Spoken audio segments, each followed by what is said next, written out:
नमस्कार, मैं अशोक कुमार पांडे और स्वागत है आपका टीसीएच पर। हम लगातार ये दावा करते हैं कि हम सबसे जल्दी खबर पहुंचाने का काम नहीं करते, लेकिन सबसे सही एनालिसिस आप तक पहुंचाने की कोशिश जरूर करते हैं। अगर आपको याद होगा, आज की तारीख है 17 अप्रैल और 3-4 दिन पहले मैंने एक वीडियो किया था और उसमें बहुत साफ साफ कहा था, जिस वीडियो में मोदी से ट्रंप की बात थी उसमें बिल्कुल साफ साफ यह कहा था कि अगर समझौते का माहौल बनता है तो ट्रंप खुद पाकिस्तान जाएगा और दुनिया को दिखाना चाहेगा, अपनी जनता को दिखाना चाहेगा कि देखो हमने समझौता कर लिया। कई लोगों ने कमेंट में लिखा था कि बेकार की बात है, ट्रंप कभी पाकिस्तान नहीं जाएगा ऐसे माहौल में।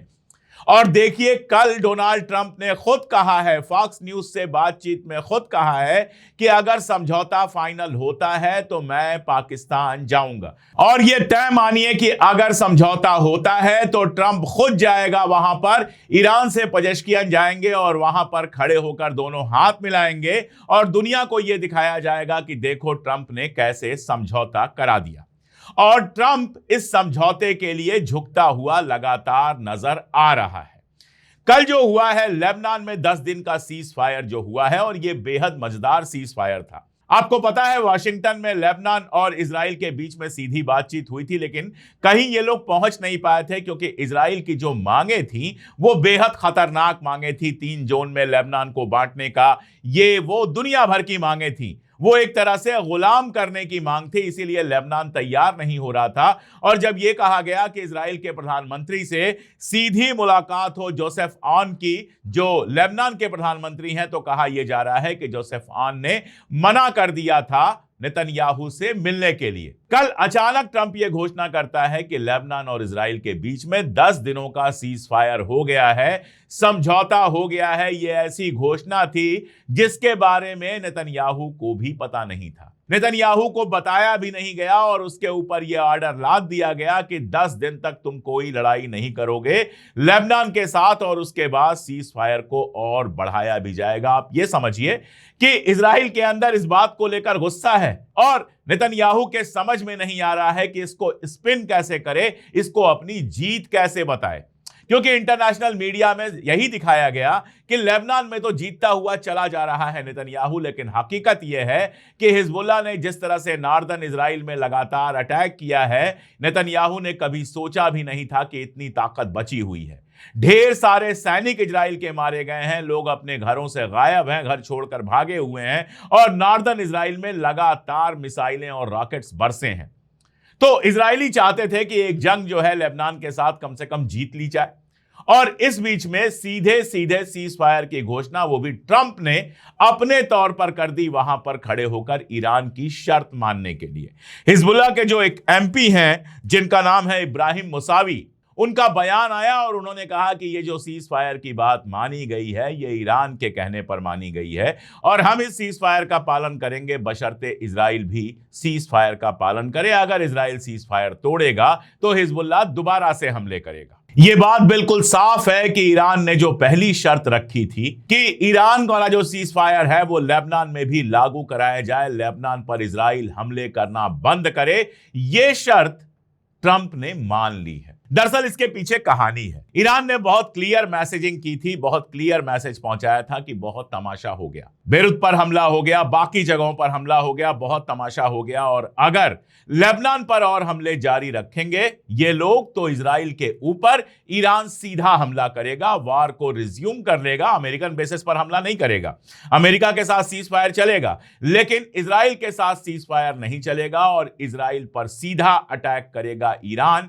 ये बात ईरान ने बड़े कायदे से मैसेज में पहुंचा दी थी अमेरिका वालों के पास, और अमेरिका जानता था कि इजराइल पर अगर हमला होता है इसका मतलब वार शुरू हो गया, दोबारा सीज फायर खत्म हो गया। और मैं आपको एक बात बहुत क्लियर बता दूं कि ट्रंप नाटक कितना भी कर रहे हो, ट्रंप बातें कितनी भी कर रहे हो, लेकिन ट्रंप चाहते नहीं है कि जंग बढ़े। मैं ये नहीं कह रहा कि जंग नहीं बढ़ेगी, जंग बढ़ सकती है, अभी भी बहुत सारी संभावनाएं हैं, लेकिन ऐसा लग रहा है ट्रंप कैसे भी इस जंग से अब बाहर निकलना चाहता है। एक और बात है, आपको याद होगा कल ही मैंने बताया था कि इजराइल लगातार यह बात कह रहा है कि अमेरिका में जो भी फैसला होता है पहले हमें बता दिया जाता है।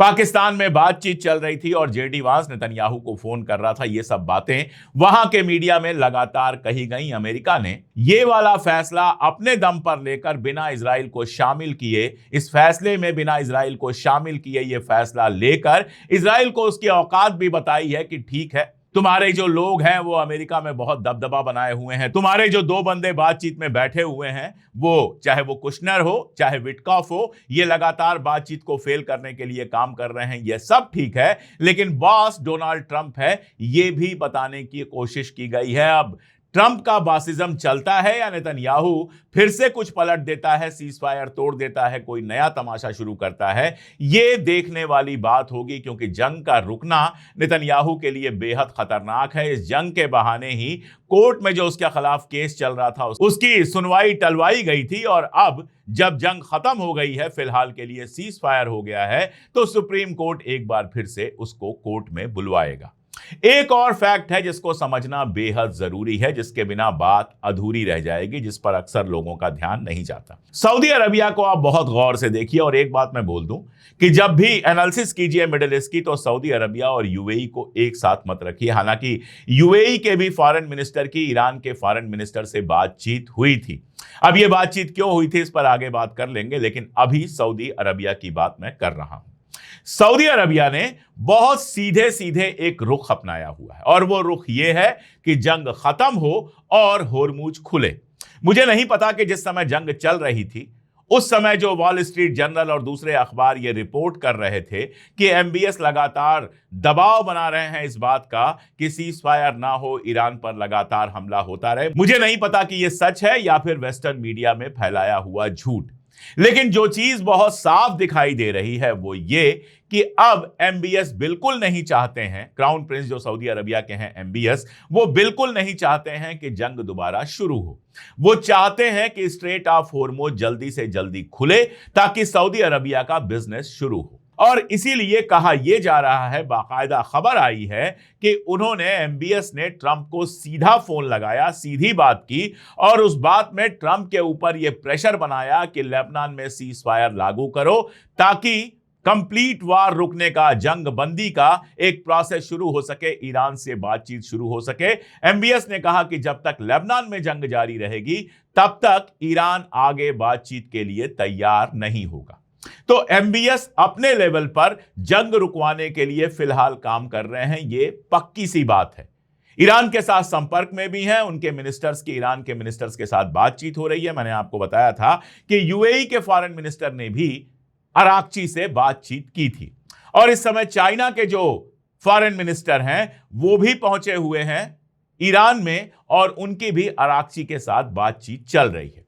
यूएई के साथ जो बातचीत हुई है, यह कहा जा रहा है कि चाइना से लौटने के बाद, क्योंकि चाइना गए थे और चाइना में इन्होंने ईरान की शिकायत करने की कोशिश की थी, और चाइना के राष्ट्रपति ने साफ साफ कह दिया था कि ईरान हमारा बेहतर दोस्त है, बेहतर यह हो कि आप सब लोग जंग रुकवाने की तरफ आगे बढ़िए।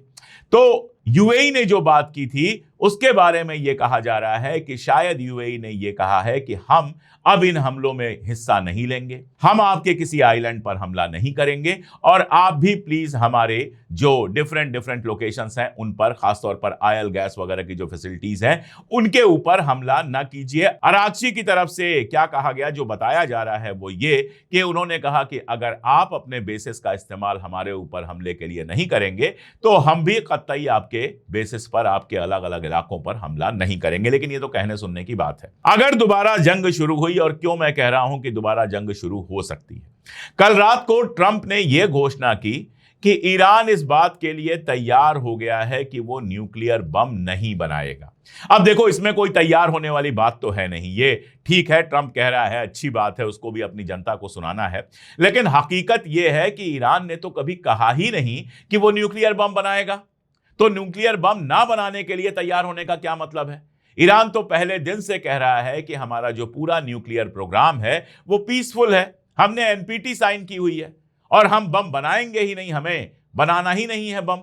नॉन प्रोलिफरेशन ट्रीटी इजराइल ने नहीं साइन की है, लेकिन ईरान ने साइन की हुई है। आईएईए बाकायदा था, डेविड ग्रासी था वहां पर और लगातार जांच करता था, और उस डेविड ग्रासी का बयान आया था कि ईरान न्यूक्लियर बम नहीं बना रहा है। तो यह बात तो ईरान ने पहले ही साफ की हुई है। अब रही बात दूसरी बात उसने ये कही थी कि जो एनरिच्ड यूरेनियम है वो हमें देने के लिए तैयार हो गया है। न्यूक्लियर डस्ट उसको कहा था कि न्यूक्लियर डस्ट हमको देने के लिए तैयार हो गया है, ये बात कही ट्रंप ने।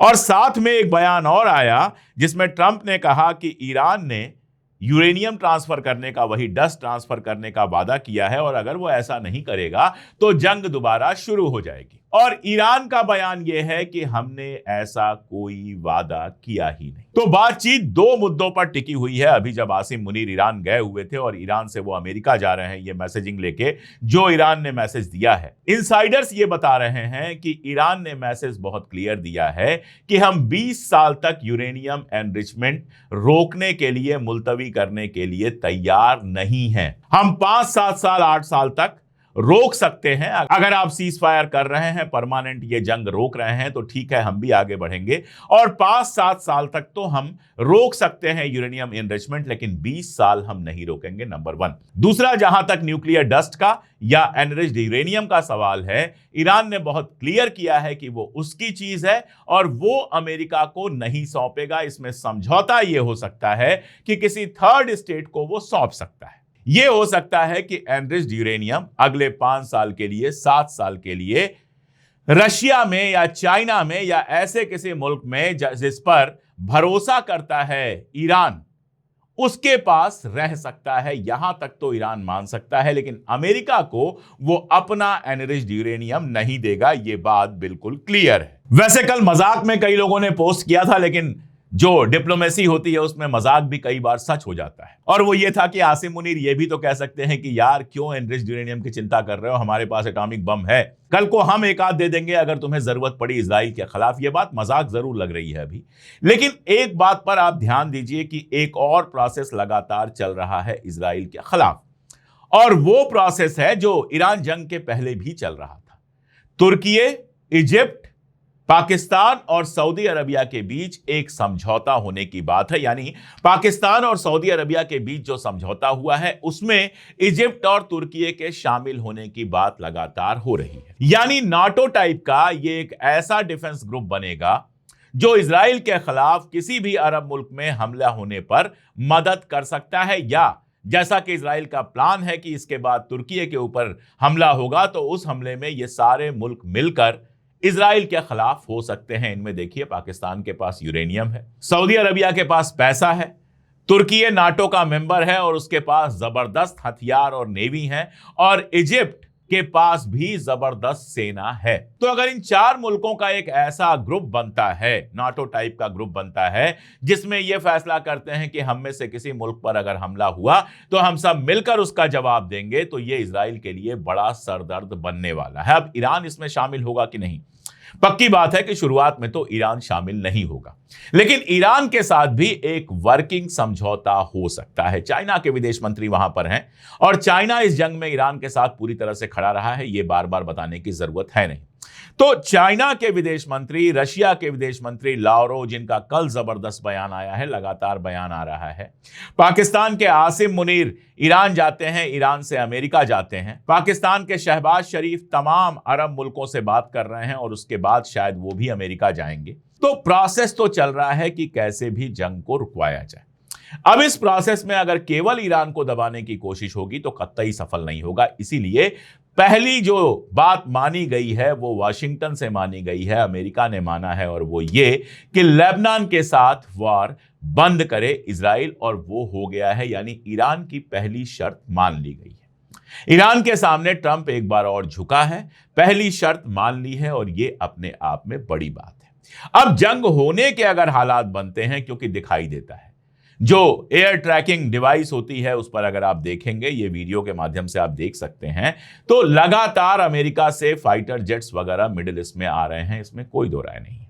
और ईरान ने भी पूरी तैयारी की हुई है, जो वॉलंटियर्स वो जुटा रहे थे जंग के लिए कि कितने लोग तैयार हैं इस जंग में हिस्सा लेने के लिए, तो 26 मिलियन यानी 2,60,00,000 लोगों ने अपना नाम रजिस्टर कराया है कि अगर अमेरिका दोबारा हमला करता है या जमीन पर उतरने की कोशिश करता है तो आर्मी, IRGC के अलावा 2,60,00,000 लोग और तैयार हैं उनके खिलाफ जंग लड़ने के लिए। आप सोचिए, 9 करोड़ की आबादी है और 9 करोड़ की आबादी में 2,60,00,000 लोग तैयार हैं जंग लड़ने के लिए अमेरिका के खिलाफ। तो अगर जमीन पर अमेरिका की सेना आती है तो उसको IRGC और बाकी सबके अलावा जो आर्मी है, वहां पर पुलिस है, उसके अलावा 2,60,00,000 ईरानियों का भी मुकाबला करना पड़ेगा। तो जमीन पे उतरना कितना मुश्किल होगा यह आप समझ सकते हैं। एक और इंटरेस्टिंग बात आपको बताता हूं। ट्रंप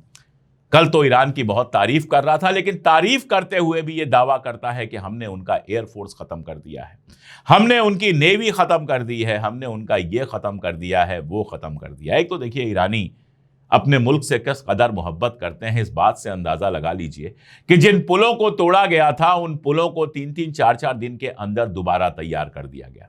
जिन हॉस्पिटल्स को तोड़ा गया था उनको फटाफट दोबारा काम करने के लिए तैयार किया जा रहा है, लोग लग गए।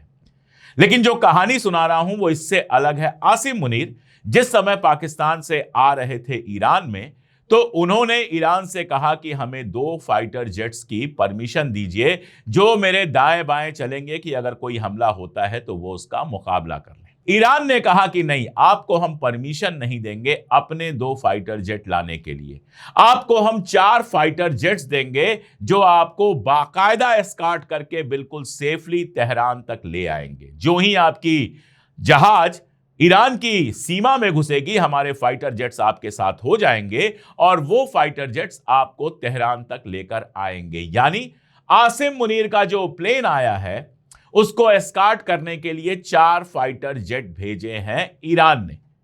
आप इसको चाहे तो ऐसे देख लें, इज्जत की तरह से देख लें कि बहुत आसिम मुनीर को इज्जत मिली है, ये सबको मिलती है, ये प्रोटोकॉल है कि सेफली लाया जाता है, कोई दिक्कत नहीं हो। बड़ी बात जो इसके पीछे ये है कि एक तरफ ट्रंप कह रहे हैं हमने उनका एयरफोर्स खत्म कर दिया और इसलिए ही शायद आसिम मुनीर ने यह कहा होगा कि हम अपने फाइटर जेट लेके आ रहे हैं। उनको लगा होगा कि ईरान के पास तो अब एयरफोर्स है ही नहीं, फाइटर जेट्स है ही नहीं। आमतौर पे माना जाता है कि ईरान की जो फाइटर जेट्स हैं या ईरान की जो एयरफोर्स है वो कोई खास नहीं है, उन्होंने बहुत उस पर ध्यान नहीं दिया, मिसाइल्स पर ध्यान दिया। लेकिन ईरान ने अपने 4 फाइटर जेट आसिम मुनीर को लाने के लिए भेजकर यह दिखा दिया कि एयरफोर्स हमारा है, ट्रंप झूठ बोल रहा है, हमारे पास फाइटर जेट्स हैं और हमारा एयरफोर्स खत्म नहीं हुआ है। और नेवी को लेकर तो सिर्फ इतना समझा जा सकता है कि ब्लॉकेट पर ब्लॉकेट लगाया ट्रंप ने, लेकिन स्ट्रेट ऑफ हॉर्मुज को खोलने के लिए अपनी नेवी भेजने की हिम्मत नहीं की, क्योंकि उसको अच्छी तरह से पता है कि माइंस भी अपनी जगह पर हैं और ईरान की छोटी जहाजों वाली जो नेवी है वो जबरदस्त खतरनाक है। तो ट्रंप के दावे बस दावे हैं। पिछली बार दावा कर दिया गया था कि सारा यूरेनियम उनका खत्म कर दिया गया, सारा न्यूक्लियर प्रोग्राम ओब्लिटरेट कर दिया गया, उसका बड़ा प्रिय शब्द है। और अब कह रहा है कि B-2 बॉम्बर से हमने बम गिराया था तो बहुत नीचे सुरंग में उन्होंने छुपा दिया है, वो हमें चाहिए। हकीकत यह है कि पहाड़ों के नीचे, पत्थर के पहाड़ों के नीचे, और वहां ग्रेनाइट के पत्थर के पहाड़ होते हैं। अगर आप लोग UAE, ओमान वगैरह गए होंगे तो वहां जो जबल होते हैं वो मिट्टी के होते हैं, लेकिन ईरान में ग्रेनाइट पत्थर के पहाड़ हैं जिनको वैसे ही तोड़ पाना बहुत मुश्किल है और उनके भी काफी नीचे मिसाइलें और बाकी सारी चीजों के साथ यूरेनियम रखा हुआ है। ऐसा कहा जा रहा है जहां तक अमेरिका 7 जन्म में पहुंच नहीं सकता है।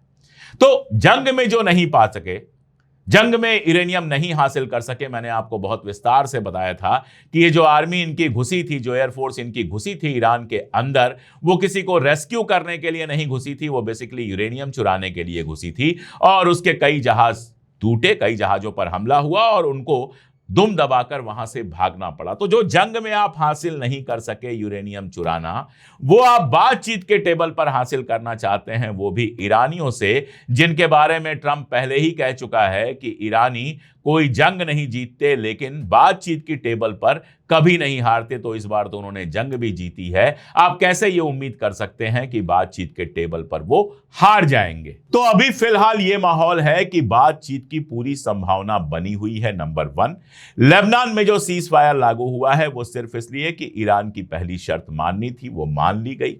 आसिम मुनीर से लेकर चाइना के विदेश मंत्री, रशिया के विदेश मंत्री और अरब मुल्कों के नेता लगे हुए हैं कि कैसे भी दोबारा बातचीत हो जाए। दूसरी बात, जैसा मैंने कहा था कि अगर बातचीत के लिए, क्योंकि इस बार बातचीत होगी तो डील होगी, बातचीत हो रही है, सारी शर्तें पहुंचाई जा रही हैं, आ रही हैं। अब बातचीत तभी होगी जब दोनों एक दूसरे की शर्तें इतनी मान लेंगे कि दोनों डील करने को तैयार हो जाए। और अगर ऐसा होता है तो जैसा मैंने 3-4 दिन पहले बता दिया था आपको, ट्रंप पाकिस्तान जाएगा और वहां से तस्वीरें आएंगी ट्रंप और पेजेश्कियां साहब की एक साथ, शहबाज शरीफ बीच में होंगे।